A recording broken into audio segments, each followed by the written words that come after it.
Welcome to the Don't Be Ridiculous podcast, episode 59, I believe. I can't remember now. That's terrible. I'm supposed to be the host of this thing. I can't remember what episode we're on.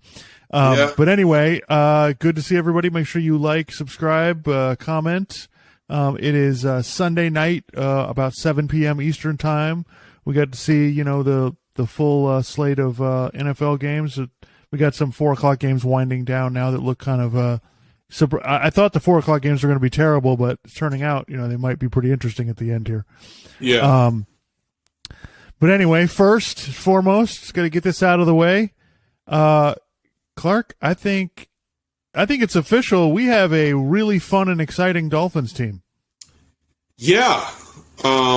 This is the first blowout that they've been on the winning end of that I can recall for a while. I mean, I'm trying to think of, since Tua's been the quarterback, I don't think they've really had any blowout wins.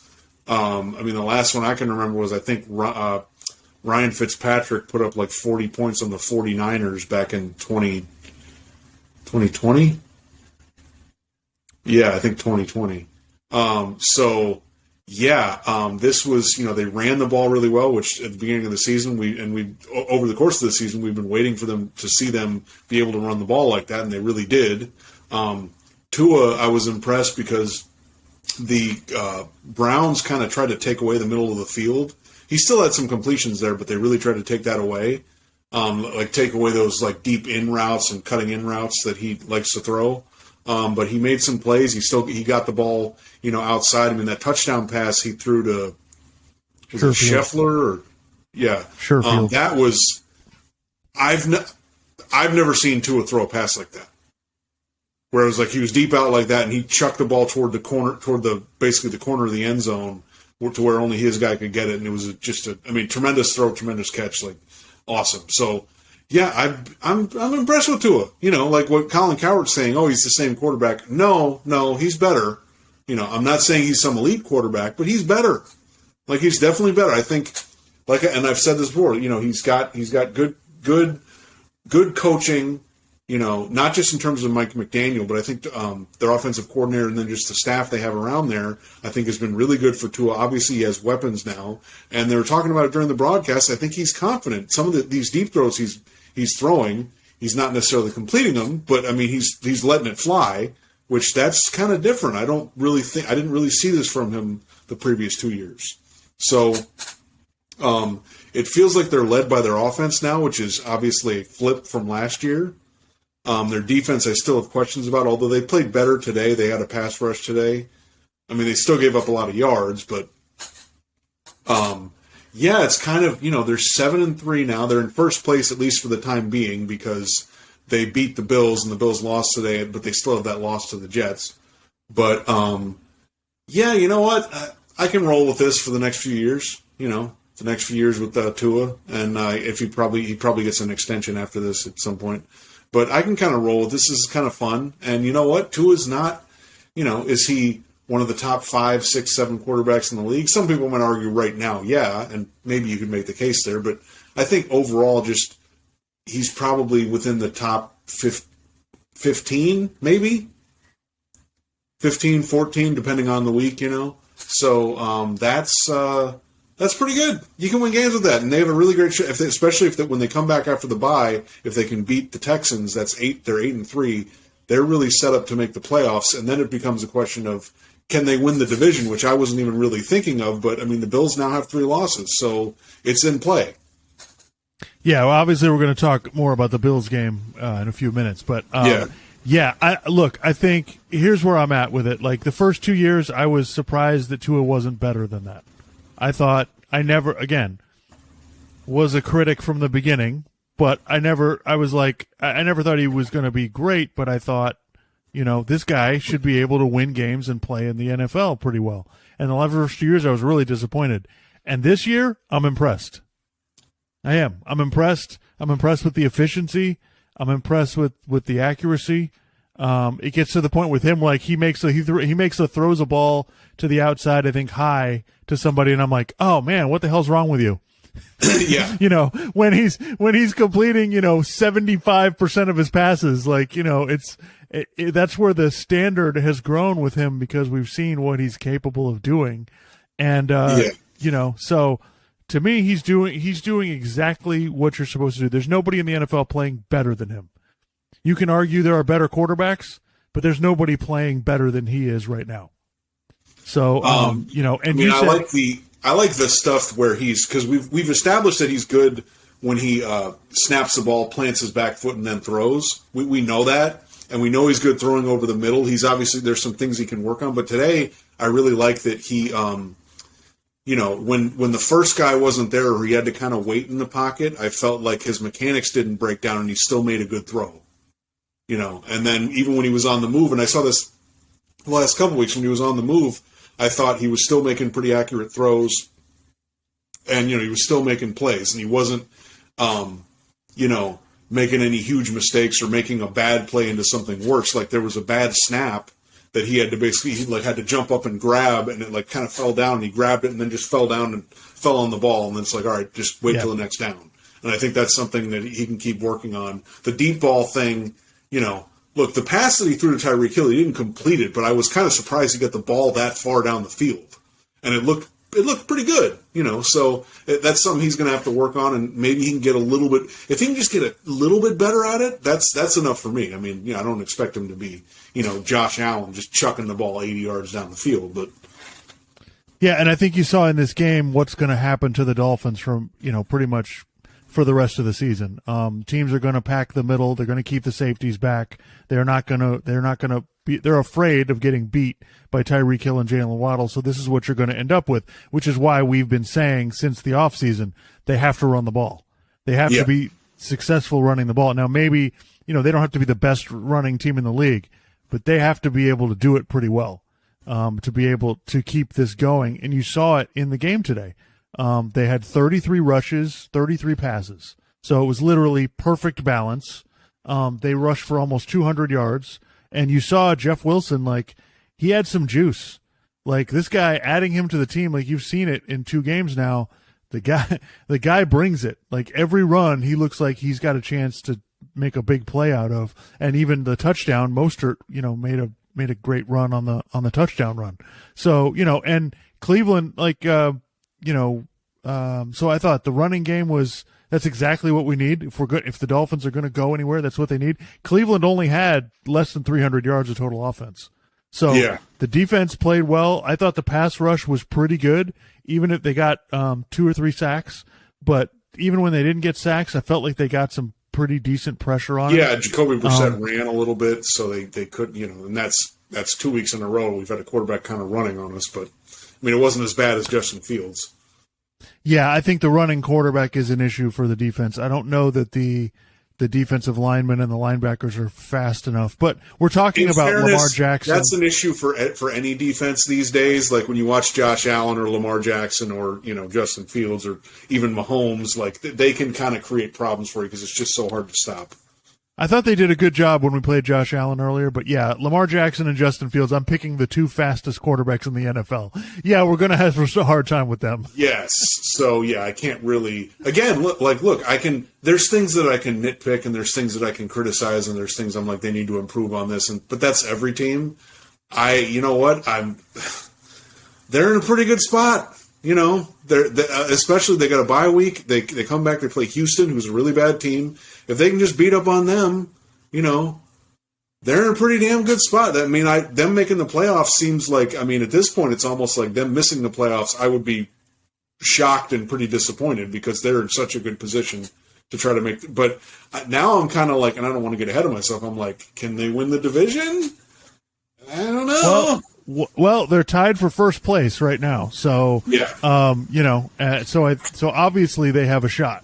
They're going to have to play really well, but they obviously have a shot at it. I thought I've been kind of waiting for the defense. How long is this going to take? And basically where I'm at is I'll wait till after the bye, after Houston, when they play San Francisco. I'm waiting for the defense to show up because I think honestly, Clark, if the defense is 15th, 18th in the NFL, that's good enough. I don't think they need to have an unbelievable defense. And you saw today 2 of the sacks where Bradley Chubb, Melvin Ingram, and Jalen Phillips met at the quarterback at the same time. Yeah. So we now have, like you saw in the game today, they had the lead, right? So in a game where the Dolphins have the lead, now we can put 3 or 4 really good pass rushers out there at the same time, and we have a chance to actually do damage. So you saw what, so I feel like, and I thought we did a decent job against the run, but I think the Dolphins have been pretty good against the run the whole season. We'll see what happens when we play, elite quarterbacks and good teams. Can they maintain that kind of effort? But for, a game like this against, I think Cleveland's not a great team, but they're pretty good up front on both sides of the ball, and I thought they played pretty well. Yeah, I mean, that's kind of one of the next things that we need to see. Can they go on the road playing in cold weather and them playing against really good teams? Because, as much as there's been games where I'm like, I really like what Tua did, there's still the Patriots game, the Steelers game, where I'm kind of like, But again, it's funny because I'm watching Dak Prescott in the first half of that Cowboys game, and I'm like, God, he's really stinking it up today. And it's like, quarterbacks have those games, especially quarterbacks who are not like really, really top 5, top 6, whatever. So I can't, I can complain about it, but it is what it is. Well, they're starting to put it together now. They've scored 31, 35, and 39 in 3 straight games. So that's where we want to be, right? Yep. That's as your quarterback. I need you to go out there, make plays, and score points. And they're making plays and they're scoring points. So, the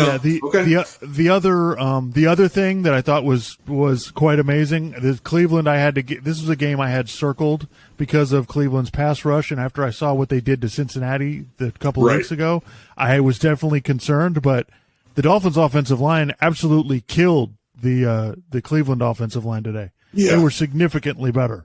So I was really impressed. Like, now, granted, Tua gets rid of the ball pretty quickly, so that's a good thing. But even on the plays where he didn't get rid of it really, really quickly, I thought he did a good job kind of moving around. And they're doing a good job. McDaniel's calling plays where they roll the pocket out, so you kind of don't keep them in one spot. And I think that's a good idea to call those plays. And I think Tua's made pretty good decisions on those plays and good throws, even though he's on the move. So, yeah. So obviously the running game really helped with, slowing down the pass rush. So, all in all, like, we were waiting for a game where the Dolphins put it all together in one game. Right. And today they kind of did. They even got a turnover on defense. I feel like, that's something we got to keep our eye on. They're going to have to get more turnovers on defense, in order, especially when you play the Buffaloes and the Kansas Cities and teams like that. So, anyway, all in all, listen, everything's positive today. Not bashing anybody, and I said it a few weeks ago. Like, look, I'm not blaming the quarterback anymore. Like, this is on the coach and the defense and the running game and all of these things, because the quarterback is doing his job. Regardless of how good or not good you think he is, he's doing exactly what he's supposed to do. That's all anybody can ask. Yeah. All right. Any other thoughts on the Dolphins before we move into the? No. Well, I don't want to get it. I don't want to get into the weeds on Tua anymore, really. But I don't want to go too far on that. I've done that enough over the past couple of years. So that's no problem. We can edit it out later. No big deal. Yeah. No. So listen, getting to the NFL games today. First of all, Clark. Most importantly, I think I'm going to have to eat it on the Giants. I said the Giants were in my not going to make the playoffs list. Oh yeah, they're 7-2. They won again. Who are they playing? Houston. Oh, okay. I think I'm going to have to eat it. Like, so let's do a quick review, okay? Teams that I said are not going to the playoffs, okay? Jets. We'll see. It's iffy. Yeah. Patriots. I mean, they're not going to go away, but I feel confident they're not going to make the playoffs. Yeah, I feel pretty confident in that. Right? Pittsburgh and Houston, obviously. Yeah. Right? Washington, Chicago, Detroit, no problem. I had Seattle on my list. Yeah. Missed on that one. They lost today, and so it's I don't think they're going to run away with their division really, because again, like we talk about with the Dolphins and with Tua, like over the course of the season, teams figure out what you want to do and they try to take that away, and then you have to be able to counter what they're doing. So, I feel like, Geno Smith, he's been playing really well. It's like, okay, well, teams are going to kind of catch on to what you're trying to do, and they're going to try to make it tougher. So we'll see if, if he can, if Seattle starts having trouble and if they can kind of work their way through it. Yeah, I mean, look, yeah, they lost the game today. And by the way, I'm disgusted with Tampa. We'll get to that in a minute. But I've watched Seattle play too much. They're good. They're good. They're going to make the playoffs. It's the NFC. Okay. They're going to have a winning record. I mean, I looked at the Seattle schedule and the Giants schedule. Both teams are going to win 10 games. I mean, they just are. You look at their schedules. Well, but then you got to think about, well, how many teams in the NFC are we talking about, right? There's going to be one team out of the NFC South. Okay. The NFC North, I mean, there's probably going to be one team. So that's 2 playoff spots. So you got 5 left. You got 2 divisions. So you've got Eagles, Giants, Cowboys, and then what's the other? The West. At this point, I guess you would say Seattle and maybe the 49ers. And San Francisco, yeah.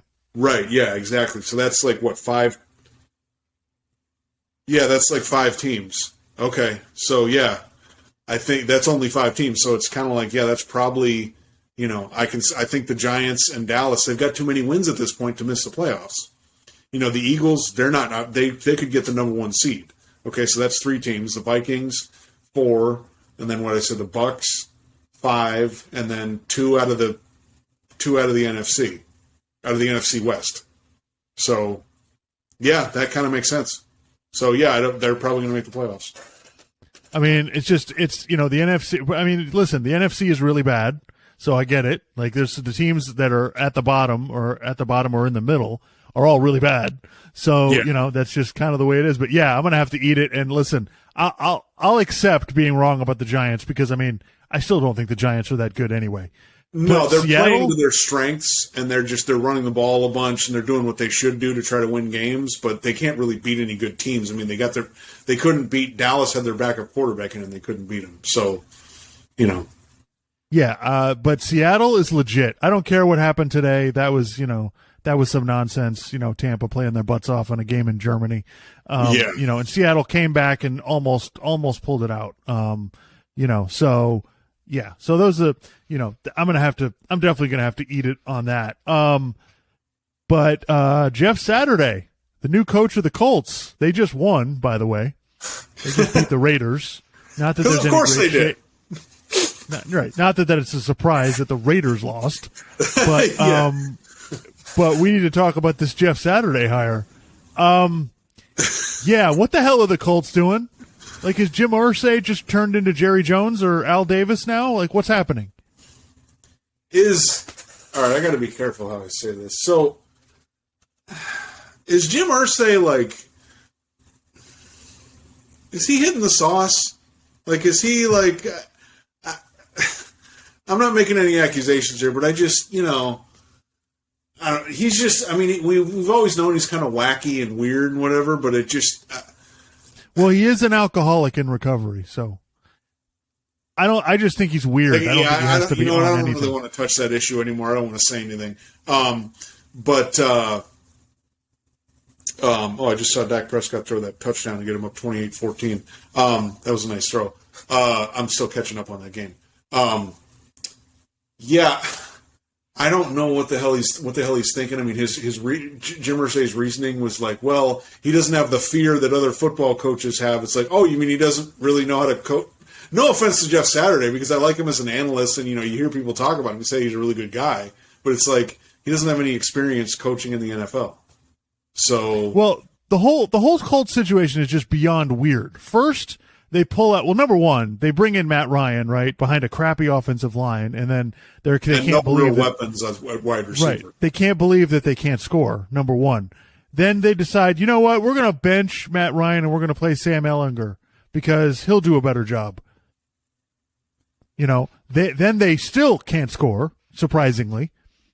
And then you know what, he decides, I'm going to fire Frank Reich. You know what I'm going to do? I'm going to take Jeff Saturday from TV at ESPN. And he's going to come in and he's going to coach the team. This is much better off. Now, granted, look, I think people are overreacting a little bit. He's the interim coach. Like, right. What does that mean? You know, I mean, basically they're a team that's kind of given up on the season, and they're, you know, putting a different coach out there, which, you know, if that were the case, I don't know why they played Matt Ryan today. But, so, yeah, and then Jim Irsay just comes out with this just ridiculous rationale for why he's bringing in Jeff Saturday. It's insanity. So it's an insult to, you know, all these coaches that have worked their butts off trying to get head coaching jobs for all this time. And, you know, we'll see how it goes. But I find it hard to believe Jeff Saturday is going to be there long term. Well, yeah, I'll just say this. There's plenty of places you can go to read about and listen to content talking about awful hiring decisions in the NFL, and not just bad hiring decisions in general, but bad hiring of, you know, a bad record with diversity and hiring minority head coaches in the NFL. It's obviously a problem. And look, if you're a assistant coach, black or white, you know, minority or not, you know, this is a slap in the face, because now I'm not saying that every single assistant coach actually wants to be a head coach, but many of them do, and they're working hard at their jobs to hopefully get that opportunity.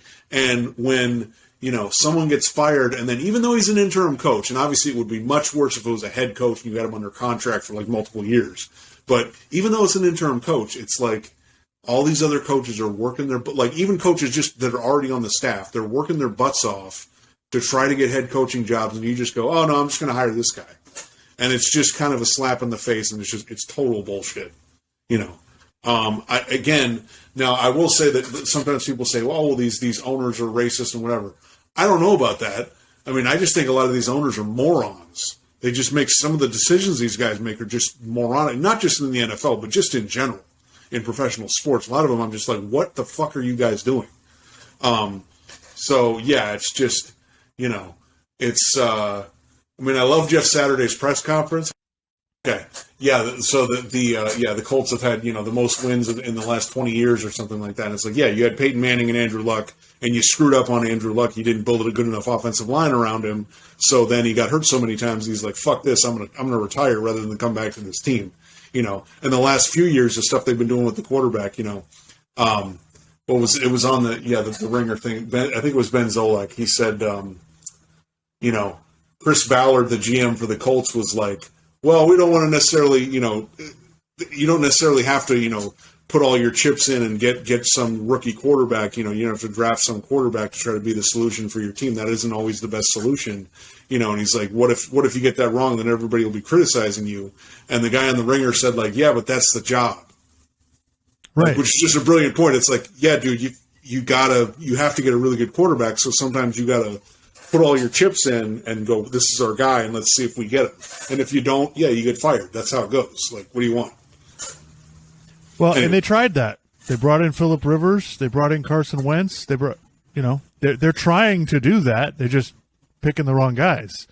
You know, I think that, and you're right. That is the job. Your job is to try to figure out how to win games, regardless of who criticizes you or what else they say. Your job is to be right.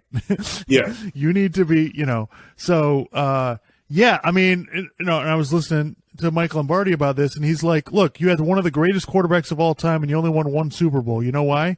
You built a team that couldn't play outdoors. He was like, that's why you didn't win more. You know, and he's like, you notice Peyton Manning and Bill Polian didn't come out right away and like, no, Saturday's legit. You notice they didn't do that? Because they know. You know, now Bill Polian did come out and make a statement after that said, you know, that basically is, you know, but it was very vague. He didn't say, you know, he thinks Jeff Saturday is going to be a great coach, you know. So yeah, it's a slap in the face, but billionaires are going to do what billionaires are going to do. Unfortunately, look at the Dan Snyder situation. You know, they're finally getting to the point where maybe they can get rid of him. You know, and Irsay's one of these owners. He's owned the team forever, so I'm not sure what you're supposed to do. I love how these guys his dad was not didn't come up in football. You know, he was a businessman who bought the team. Okay, Irsay learned. You know, I love these guys who don't know anything about football, have no football background whatsoever, and because they own the team and have been there forever, that means they know football. Well, and the other thing is, I mean, before the Colts drafted Peyton Manning, when I guess Jim Irsay's father owned the team, in the 80s and 90s, they were horrible. When they first moved to Indianapolis, they were terrible. So, yeah, I don't, there's not a lot of, I trust that they're going to fix this. I mean, they just happened to be bad those 2 years where they could draft Peyton Manning and then they could draft Andrew Luck. And by the way, you were so bad that 1 year because Peyton Manning got hurt and your team was god awful. You could only win 2 games. So, yeah. By the way, Green Bay has just scored to try to tie the game with 2.5 minutes to go. No, okay. So this might be a really exciting finish. But anyway, so let's move on to Tampa. I'm disgusted with the whole Tampa thing. Like I like Tom Brady. I am a Patriot hater. I am not a Tom Brady hater. I think it's perfectly fine. You want to come back and play, ruin your marriage, go right ahead. It's up to you. But what I will say is this is a travesty that they're 5-5, and they beat Seattle today. They somehow beat the Rams last week. This is a travesty that they're 5-5. They're going to get into the playoffs at 8-9. Okay, they're going to play a home game. They're probably going to play a home game against Dallas. Okay, and then they're going to go on the road and play against Jalen Hurts or Kirk Cousins.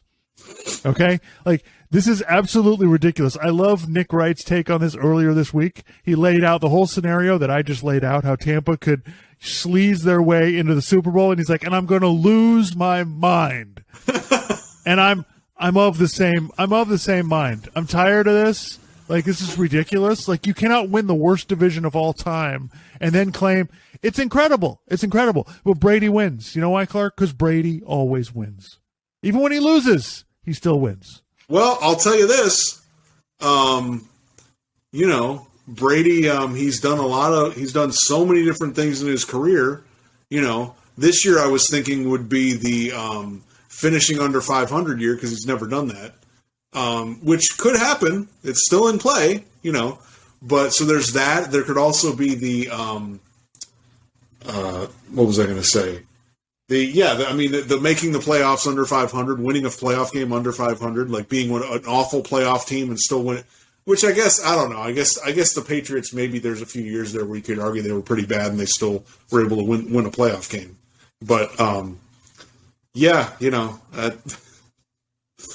not that good. I mean, you watch them; they only scored 21 points today. They're not that good, but and I do think it's kind of funny that people when you're going into an NFL season, when you're listening to people do preseason predictions, listen to like really what they talk about and listen to what details they get into, because I don't know if Todd Bowles is a really good coach, because he was a coach before and it didn't work, and they just lost a bunch of games. Byron Leftwich were all like, oh, he's a great offensive coordinator. Okay, what's going on this year? Now granted, some of that is injuries, but they've got the receivers back. The offensive line still isn't that good. So yeah, I just find it kind of funny that some people were thinking, oh, well, they'll just pick up where they left off. Not really. You can't just say we're going to take this guy out, have injuries, and then we're just going to pick up right where we left off. So, right, but it doesn't matter. It doesn't matter. Yeah, the division is so terrible. It really doesn't matter because they're not that good, and it's not going to matter. Because it's like, look, do I trust the Bucs? No. Do I trust the Falcons? I mean, I got to trust the Bucs more than the Falcons, right? I mean, Tom Brady can at least throw the ball. Marcus Mariota, they're basically hiding him. They're like, here, run the ball. Don't throw it too many times. So, well, yeah, listen, Tampa's defense is good. Like, if we're going to complain about stuff, we got to be honest. Tampa's defense is good. It's good. Yes. But do I think that they're going to scoring 20 points a game? Do I think they're going to beat any of these teams? Like, it just, I said that about Dallas. I mean, Dallas's defense would give the Bucs a serious problem. So even if they get in, it's far from a shoe-in that they would win. But it just feels like that thing. Like, they're going to get, like, it feels like we're going to get after Thanksgiving. We're going to get to December, the last 3 or 4 weeks. Tampa's going to get hot. And it's just, and they're going to get a home playoff game after they're, just kind of a mediocre team the whole year. Yeah. Yeah. So yeah, that drives me a little crazy, but you know what? If NFC teams, if you can't beat them, I don't know what to tell you. Like, that's on you. That's kind of on you. Yeah. Yeah, I mean the Eagles and the Vikings, and like you guys need to, you guys need to be able to beat the Bucks, but we'll see. Speaking of good NFC teams, how about them Minnesota Vikings? Yeah, with the I guess they should be buying Josh Allen a beer because he fumbled that snap in the end zone. I mean, that was by the way, game of the day. I mean, that was incredible. Like it looked like Minnesota was out of it. They were down by 14. They make a comeback. Buffalo again lays an egg in the second half offensively. Can't really do much. Justin Jefferson, I think he's from another planet. The dude is just I hate to. It's like the question that I wrote down is, do you believe in Minnesota now? And it's like, I believe in Justin Jefferson. Yeah, that's who I believe in. Because good God, that catch was incredible. If you haven't seen it, get on the internet and check that out. One-handed, in between a defender's hands. There are no words. There's just no words. So it was incredible. But yeah, it looked like Buffalo had the game. Then they fumble the ball in the end zone. Minnesota gets it. It's just like they stop Minnesota on the goal line 4 times and then a penalty. So 5 times they stop them on the goal line. It was just, and then Minnesota manages to win it in overtime. Josh Allen throws two interceptions basically in the end zone, one in the fourth quarter and one in overtime. I mean, and I think, Josh Allen gives you the really, really highs, really, really high highs, and gives you some lows. Nick Wright is going to have a field day tomorrow because he's been on this for like 2 years in close games. Josh Allen just, he clams up and he screws it up. There was a game, I don't remember, was it last year? I think it was last year. They were playing Tennessee and he was trying to do a quarterback sneak and he tripped or something, so he couldn't get the ball into the end zone. And then here he fumbles the snap. So Nick Wright's going to have a field day tomorrow on first things first. But the Bills, and I don't want to do the whole Colin Cowherd thing. Like, I've seen the Bills win close games, and, I don't want to keep going back to this, but they basically won that playoff game last year, or at least Josh Allen did, so I'm not going to totally rip him. And the Dolphins game this year, for those of you who haven't lived in South Florida or been down here when it's really hot, like, you do not understand how hot it is down here and how long they were on the field under the sun, so I'm not really going to rip the guy for that. I've seen Mahomes throw bad interceptions. I've seen Mahomes have bad games. Mahomes threw an interception to end the game against the Bills earlier this year. So I'm not going to really get into that. The Bills are still a really good team. And, look, could they I would probably still pick them to win the division. But it's, hey, the Dolphins still got a shot at it. I think it was an incredible ending to the game. It's what we said at the beginning of the season. Buffalo's really good. They're going to be really tough to beat. But they are beatable. They're not a juggernaut. There's no team in the NFL that's like, oh my God, we can't. The Chiefs are beatable too. Yeah, I mean, so are the Eagles, so are the Vikings, so are the Cowboys, so are a lot of. The Ravens, the Bengals, the Dolphins. They're beatable. So I give Minnesota credit. They hung in there on the road in a tough environment and found a way to pull out a win. And they get credit for that. And Buffalo. And the thing is, Buffalo's defense played well. Justin Jefferson is just insane. I mean, I'm not sure what you're supposed. Not sure what you're supposed to do.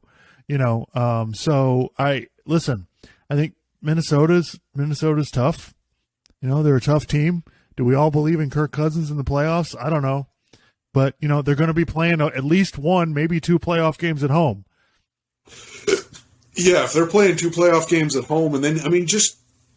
The thing is, though, you look around the NFC, like again, I still have an issue with Kirk Cousins in primetime and Kirk Cousins in playoff games, although he has won a playoff game, and he did make some good throws in that game. But look, I'm supposed to trust Dallas. I'm trying to think of everybody besides the Eagles. I'm supposed to trust Dallas. I'm supposed to trust the Giants. I'm supposed to trust the Bucks. I'm supposed to trust who's left? The 49ers, the Seahawks, I don't really know. But if they win that division, but the Seahawks, could they beat did the Seahawks play the Vikings this year? I don't think they did. I don't know. Yeah, but anyway, it's like, the Vikings, look, they got as good a shot at anybody in the NFC. The NFC's just kind of wide open. I don't really know who's really got the, I mean, the Eagles kind of have the inside track to the number 1 seed, but beyond that, listen, if you're giving me Seattle with a home playoff game, or Philadelphia or Minnesota with a home playoff game, there's a lot to like. Well, especially Minnesota, Dalvin Cook, if he's running like that, that's that can be tough to beat.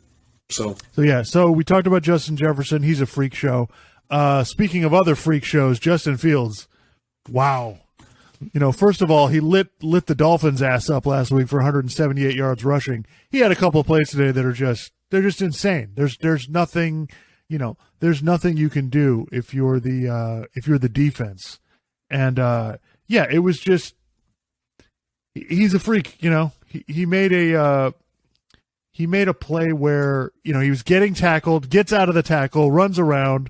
Then he made like a 65 or 70 yard, touchdown. Like it's nuts, but that's the funny part about it. So Justin Fields had 147 yards rushing this week. So he's got over 300 yards rushing in 2 weeks, but he was 12 for 20, 167 yards, a touchdown and 2 touchdowns and an interception.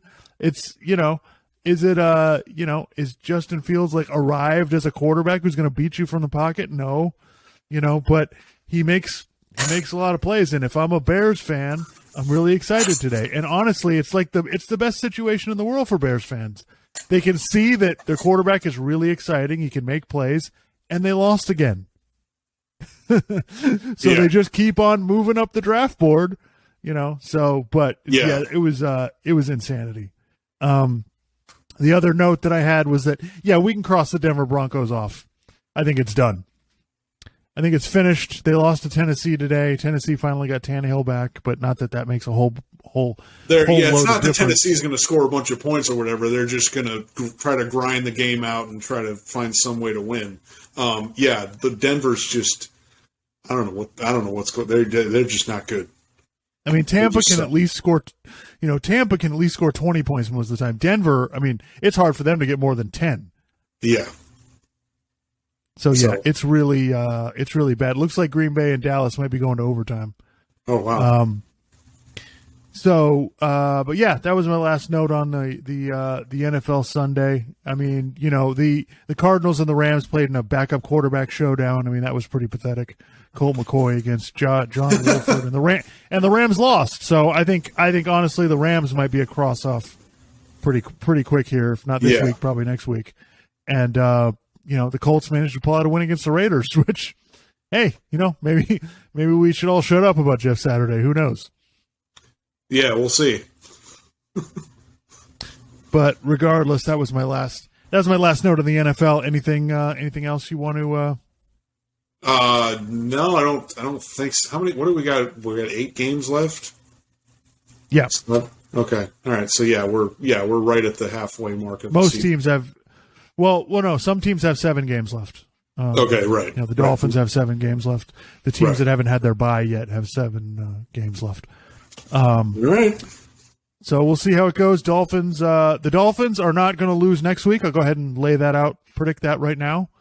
They're on a bye week, so it'd be pretty hard to lose. That's right. They're not playing, so you can't lose games that you don't play. The Dolphins are 100% on those games. So, but we got Houston the week after that. So it'll be nice to have a bye week to just sit and root against the Bills and root against the Patriots and the Jets, even though the Patriots and the Jets play each other next week. I think I root for the Patriots in that scenario. I mean, for the division, it makes sense, but I'm of the mind I don't really believe in the Jets anyway, so let's just get the Patriots out of the way. There's time for that. Let's beat up on let's get the Jets out of the way first. But we'll see. All right, so let's move on to college football. My first overall take. I just want to get this out there. We talked about the college football rankings last week. All right, all the people that were whining, about TCU and how what a travesty it was. Shut the hell up. I told you it would be fine. It's fine. They win. They move up in the polls. Look at that. Teams lost. Teams are going to lose. This is what happens in college football, So they're 4th in the rankings this week, right?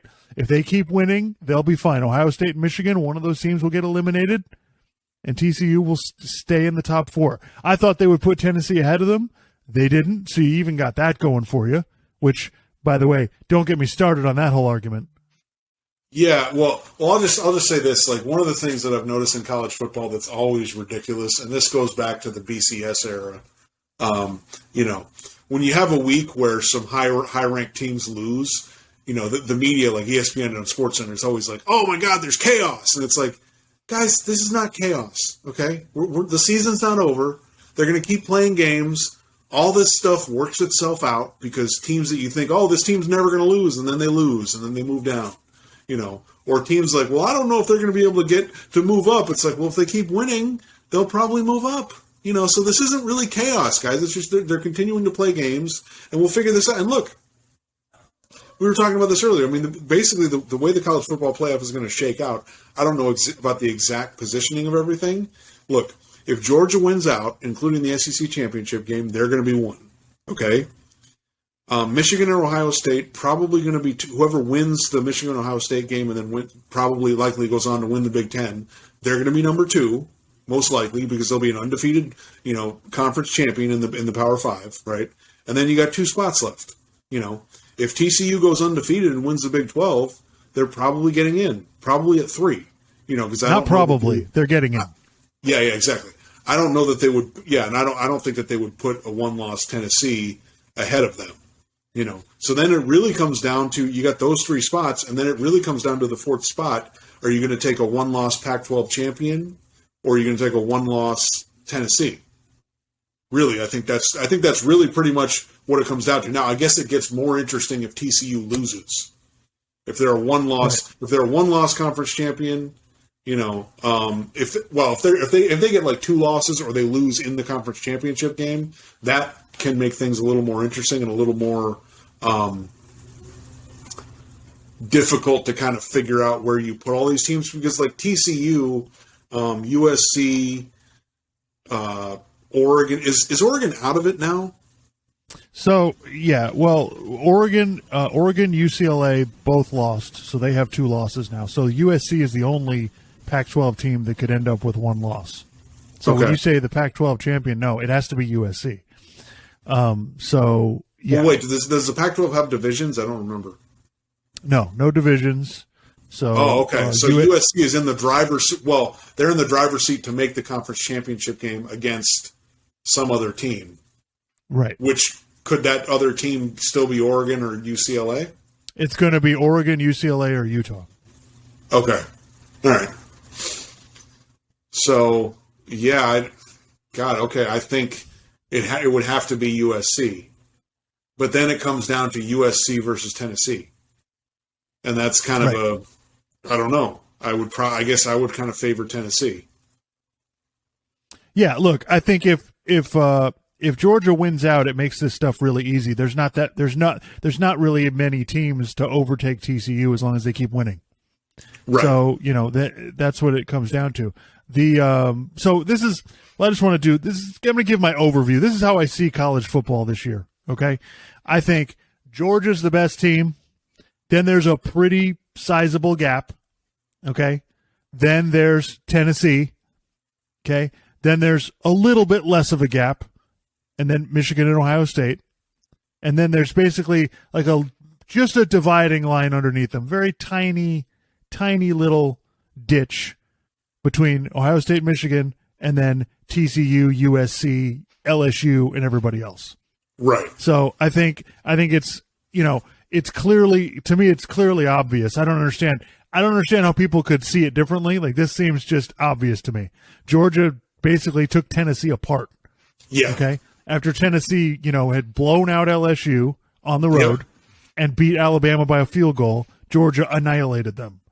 Yeah. So I don't understand anybody, like, why we think, you can put the rankings any way you want. Okay. Ohio State and Michigan are not the second best teams in the country. TCU is not the 4th best team in the country. So we can debate all of that stuff all we want. Now, I understand somebody has to get in. Yeah. Okay. So I get that, but no, TCU's in really good shape. And, everybody complained. Like, every article I read, every podcast I watched or listened to, everyone's complaining that it should be merit-based. This is what the rankings should be. They should be merit-based. Yeah, like Joel Platt's been saying. Right. Right. If that's true, then Tennessee should be ahead of TCU. Right. Okay. Because they beat Alabama. Yeah. They beat Alabama and LSU and Kentucky. Like, I don't know what to tell you. Like, what are you talking about? Okay. If it's merit based, then TCU is not in the top 4. Like, stop with this nonsense about merit based. This is a subjective poll. We're doing the best we can. I saw a tweet from Danny Cannell today. We should really it's a shame that we have to pay attention to style points. You know, when we get a 12-team playoff, we can eliminate style points. And I said, first of all, that's complete bullshit. We're not eliminating style points because whoever gets 13th is going to complain that they didn't get in. So style points are going to matter because you're still going to have to rank the teams. Yeah. Okay. You're going to automatically get in if you win your conference, but they're going to complain about, well, we're 7 and we should be 5th. That's what's going to happen. So get ready. Yeah. Style points are going to be exponentially increased. Well, and based on look, this. when you're ranking stuff like this, to say of course that fucking matters. Because in the NFL it doesn't matter except for people on sports radio and like us doing podcasts, like talking about, I think this team's better than this team, But in the NFL, it doesn't matter because you get in based on your record, and then it's a series of tiebreakers. Okay, we don't have that in college football. It's your record, who'd you beat, did you lose to anybody, how much did you lose by? If you beat these teams, did you blow anybody out? How did you guys look? Do you have some really impressive players on your roster? Do you have a bunch of guys on your team that are probably going to be drafted in the NFL? How many people are watching your games? How big are the games that you're playing every week? Did you beat this big team on the road? Like different things like that. Of course, all that stuff matters because at the end of the day, you have teams that are have no losses or one loss, and it's very difficult to that's what you have to look at to kind of go, well, this team is better than this team. Because how else are you supposed to do it? Uneven schedules, uneven talent. Some teams have conference championships, some teams don't. Some teams are in division, some teams aren't. Well, and even look, last year Cincinnati got in. Were they the 4th best team in the country? No, but they got in, so I'm fine. I think the committee does a good job with. I think if we just sat here and go, who do you really, really think are the 4 best teams in the country, right? It would be different than what the committee is going to end up ranking the top 4 at the end of the season. But I think the committee's trying to do stuff where it's kind of like, well, okay, you're you have 1 or 2 losses, but this other team is undefeated. You did some things that maybe are as good, if not better, than this other team, but this one team's undefeated and they won their conference, so we're probably going to rank them above you. I'm fine with that. It's not necessarily the best way to determine who's better than who, but, I'm fine with that, and that's pretty much what they do. So I don't, people complaining that it's unfair, I really don't think it's really that unfair. I think they pretty much every year get it right. Yeah, I agree. I think the committee has a tough job, and I think quibbling over they should be 4th, not 7th, is just nonsense. Because it's all basically going to get worked out for them for the most part. The committee doesn't even really have to do that much work. So I think, I was saying last week I didn't think there'd be 2 SEC teams in the playoff. Well, yeah, now I think there will be because I think Tennessee is going to win the rest of their games. Tennessee's resume is so strong that I don't see any way that they're kept out, and I don't think there's enough quality teams behind them to keep them out. The monkey wrench just doesn't have the. I mean, okay, so USC, if they get to the Pac-12 championship game, they play. You said they'll play Oregon, UCLA, or Utah, right? Okay, so if you most beat them, most likely Oregon, right? Okay, so if you beat them, that's a quality win. But other than that, I mean, they lost to USC. What did they lose to Utah? Yeah. Okay. But they lost, that was a close game. It kind of came down to the end. So, but I just don't think USC has really and I know some people hate the eye test, but, there is kind of the eye test. Like USC, against bad teams, yeah, they put up a lot of points, but defensively they don't really seem to be up to par, You don't need to use the eye test. Look at the numbers. Yeah. Teams are scoring 35 points a game on them. Right. Okay? They're getting lit up. Okay, you don't need this is obvious. This isn't this isn't graduate level stuff. This is very simple. USC's defense is not good. Their offense scores a lot of points. You would have thought the same thing about TCU, except this weekend, they had a defensive battle with Texas on the road and they won. Yeah. So I got to give TCU credit for it. They didn't fall behind. They didn't have to make some furious comeback. They played good defense. They held Texas down the whole game. Texas has a lot of talent, and they won the game. So give TCU credit. But I think it's. I just think now if LSU beats Georgia, I can't tell you what's going to happen. That's one of those scenarios. I'm kind of rooting for that because that would be pretty interesting. I don't really think that LSU can pull it off because they're just too, they're still kind of getting their stuff together, and I just don't think they can put it all together enough to beat Georgia. But yeah, that would be pretty interesting. I mean, kudos to Brian Kelly because his first year, I mean, what are they? They're 8-2, so they've got 2 games left. They're already into the SEC championship game. So I mean, he could finish the year with 10 wins in the SEC championship game. So that's pretty damn. So I mean, yeah, LSU is like, it seems to me like they're going to be, I think them, Georgia, Bama. They're kind of the Tennessee, I guess maybe too. They're kind of the teams at the top of the SEC right now. I think what would happen is what honestly is most likely to happen is if LSU were to win that game, they would still keep Tennessee in front. Tennessee and Georgia would still be kept in front of LSU. I think they would make the Ohio State Michigan winner number 1, Tennessee number 2, TCU number 3, and then put Georgia at 4. I think that's what would happen because I just don't see any way LSU with 2 losses that they would, even if they won the conference, I don't think they would put them in. Now, if they go in and beat Georgia 59-0, then we have a different conversation. Right. And listen, I don't think LSU's playoff material, so it's fine. I don't care if they don't get in. They're not ready to win the championship this year. They've had a hell of a year. Like they've got, next year, by the way, LSU could be scary good. Look out. They could win the whole thing next year. But yeah, I think that's probably what would happen in that scenario. But I think we're in pretty good shape as far as the playoff goes. I think it's Georgia's going to get in. Whoever wins the Big Ten, TCU's going to get in. Then I think it comes down to Tennessee's going to get in, and then it comes down to TCU versus a 1-loss USC. And if TCU's undefeated, I think they'll be fine. But USC. Well, the thing is, USC's resume will look a lot different in a few weeks than it does now, because they got to play UCLA on the road. If they beat them, they play Notre Dame, and then they play Oregon or UCLA or Utah, whoever, in the conference championship game. That'd be 3 pretty good wins. So right. I think USC's resume might be good enough at that point to overtake TCU. But TCU's in good shape. They got Baylor, then they have Iowa State, and then the conference championship game.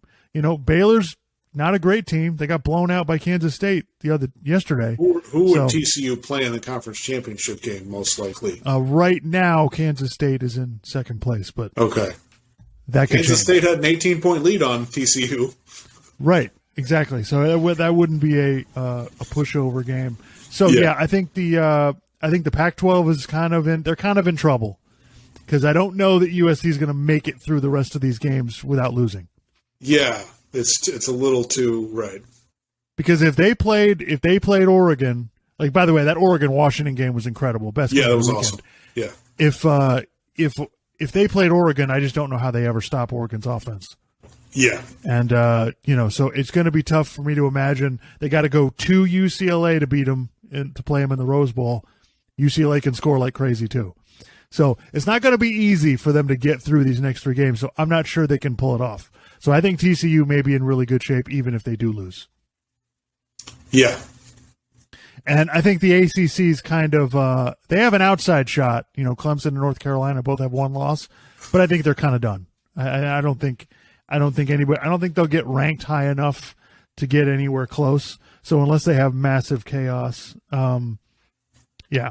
Anyway, so we'll talk about the games a little bit. I mean, Oregon-Washington was incredible. Oregon had every chance to win, and I feel like the coach kind of screwed it up at the end there. They go for a 4th down in their own territory with like a minute left, and Bo Nix was on the sideline ready to go. I don't know why they didn't call timeout and just, figure out what they were going to do at that point. Breaking news, Dallas Cowboys are going for it on 4th down in overtime, and Dak Prescott got sacked. So now Green Bay has got to have the ball at midfield. All they need is a field goal to win. Anyway, so Yeah, I thought that was the best game. Alabama took care of Ole Miss. That was an exciting game. Ole Miss had the ball at the end with a chance to beat them, but they couldn't pull it off.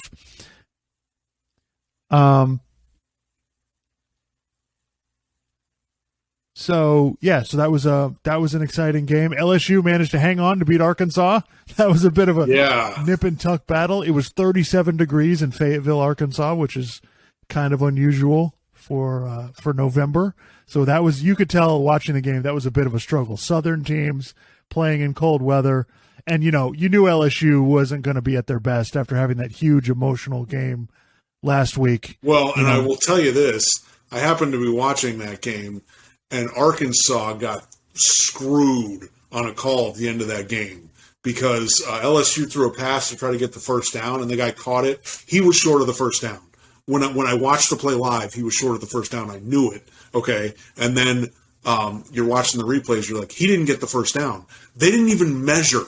Okay, and the coach for Arkansas was just screaming at the officials because at that point Arkansas was trying to get the ball back because it would have been fourth down and the LSU was in their own territory. So Arkansas still had a shot. I don't want to go into too much detail about it, but the officiating in college football sucks. And some of the stuff that happens in college football, I'm just like, what?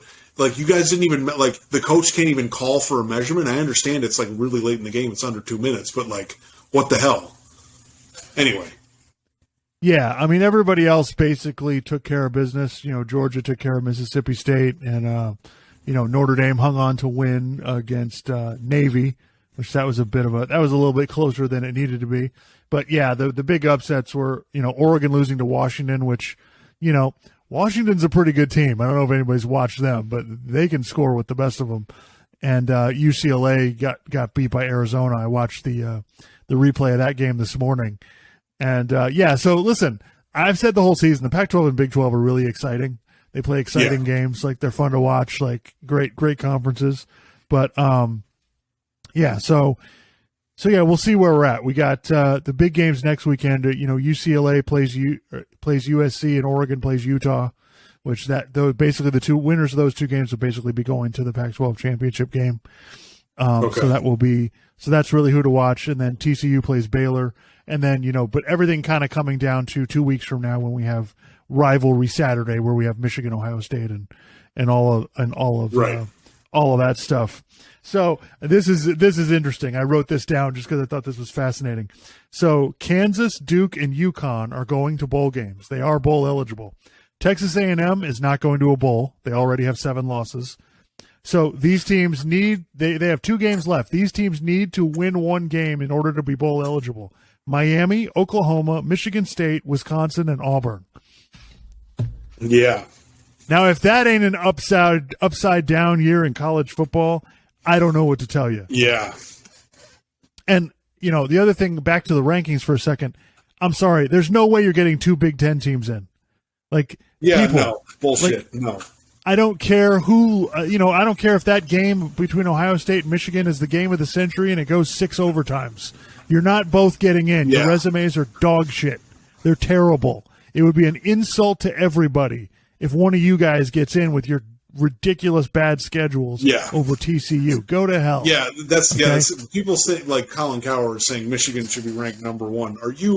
Dude, what are you talking about? Like, Georgia is clearly the best team in the country. Okay, come on. Yeah, did you see what Georgia did to Michigan last year in the playoff? Yeah, I think this year is really going to be similar for the Big Ten, similar to 2006. I think Michigan and Ohio State are going to play a great game, and everybody's going to be like, oh, my God, what a great game. And then whoever wins that game is going to get destroyed in the playoff. Now, that may not happen because unless they play Georgia or Tennessee, but I think that's kind of where we're at with it in my mind. So everybody's asking this week, Clark, is the Alabama dynasty over? Paul Feinbaum was saying he thinks the door is closing on it. So, he thinks Brian Kelly stinks, and Brian Kelly clearly does not stink. So, no, I don't think it's over. I think that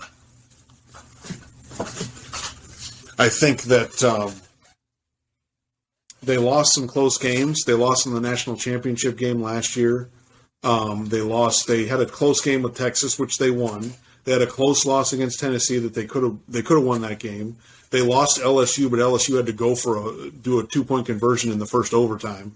So no, I don't think it's over, but I do wonder, just given the way their team is, can they still get enough of the players that they need to really be able to run the ball really well and kind of now they're receivers. They don't really have great receivers this year, which is kind of different for them. They have this run of really great receivers. A lot of them are playing in the NFL right now.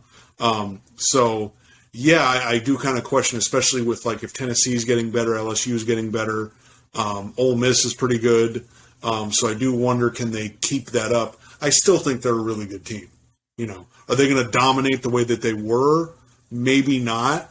But I still think they're a national championship contender, you know, pretty much every year. So all right, so let me give you some data. So this will be the 16th season that Nick Saban has coached Alabama. They have won 6 championships. In the first 11 years, they won 5. Okay, in the last 5 years, Alabama has won 1. So, you know, this year, Alabama averages on defense. They averages about 25 takeaways a year. This year, they have 9. So, is the dynasty over? Look, I don't think Alabama's going to be winning the championship every other year anymore. I don't think that's going to be happening. But are they done? No, they're far from done. But I will say, if they're for next season, if Bryce Young is leaving, they better find some upgrades at a few of these positions, because without Bryce Young, they have 4 or 5 losses this year. So everybody's saying, well, they're 1 or 2 plays away from being undefeated. Yeah, that's true. They're also 1 or 2 plays away from having 4 losses. So, you know, I think that it's overlooked, and we've talked about this before. It's overlooked how when Saban took over, college football really kind of changed to favor them. Okay. Right. USC had already fallen apart. Pete Carroll left. Mac Brown left a few years after Nick Saban took over. Right. LSU or Florida was really good at the time. Then Alabama took over. Okay. And the SEC, a lot of these teams have kind of been down and they're kind of on their way back up. You saw Brian Kelly has got LSU rolling. Josh Heupel has got Tennessee turned into a major threat. You know, Georgia is completely different than Georgia was 10 years ago. So I think the world has changed a little bit, and it's going to be more difficult for Alabama because of the competition around them, not necessarily because Alabama has fallen apart. Do I think the dynasty's over? No, I don't necessarily think the dynasty's over, but like I said, I don't think they're going to win it 2 out of every 3 years anymore. Yeah. I think that's a lot to ask for them to win it every other year. Right. So, did you want to talk about our pal Kyrie Irving? No. Let's see when he comes back. Yeah, so we'll see what happens with that. My hope is that the Brooklyn Nets tell him that he needs to stay home. You know, but I wonder, like, it's funny, like Brooklyn is actually better, like statistically, they're better when Kyrie is off the floor. That's pretty funny. That's pretty funny to kind of realize that, you know, they're a better offensive and defensive team when he's not there. So I just think that's fairly entertaining. And you know, I was telling you, did I roll out my all unreliable team? I think I did. Yeah, I think so. Last weekend. Yeah. All right. Are we good? Anyway. But thanks everybody for tuning in, and hope you subscribe. Check us out next week. Hopefully I will be available. I'm going to have some surgery this week, so that's right. We'll see. I will try to get back on the podcast as soon as I can, even if I have to do it from my hospital bed. I don't know about that, but yeah. All right, guys, take it easy.